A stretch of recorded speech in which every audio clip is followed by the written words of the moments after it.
Winter did something strange to Tango, Jimmy had noticed. As the weather got colder, he got warmer until it hurt to touch him. And as Tango got warmer, his hair got brighter until it was nearly impossible to look at him. Tango had told him, when the weather started to turn, that often most of his friends avoided him in the dead of winter, as well as the weeks leading up to it and afterwards. Tango had told him that was why Team Best had fallen apart so quickly. The snow fort made him unbearable to be around. Not to mention, he kept melting it just by existing.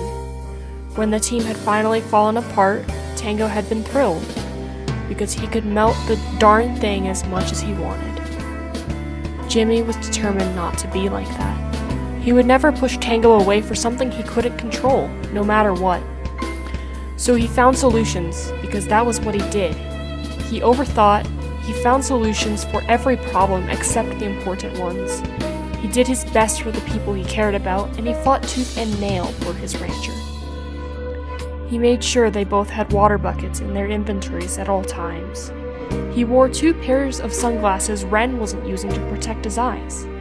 He borrowed a pair of thick redstone gloves from Impulse. He covered the bed with a protective lining Grian used when building with flammable materials.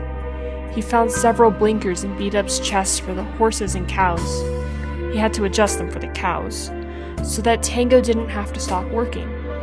He stockpiled insane amounts of wood, much of it repurposed from other bases and chests, in case they needed to rebuild any part of the ranch.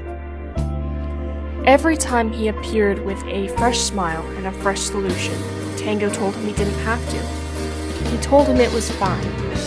He told him he was used to it. But Jimmy wouldn't take no for an answer. He was sticking by Tango's side, and he sure as hell wasn't letting his rancher pull away over something stupid like this.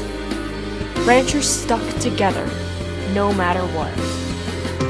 What Jimmy didn't know was that when Tango was alone on the ranch, because Jimmy was off finding yet another fix to a problem that was barely a problem, or fighting battles that didn't need to be fought, or dying on trivial hills, he couldn't help but cry. Because no one ever had done so much for him in the winter. No one had ever cared enough to try. But Jimmy cared, and he refused to let Tango forget it.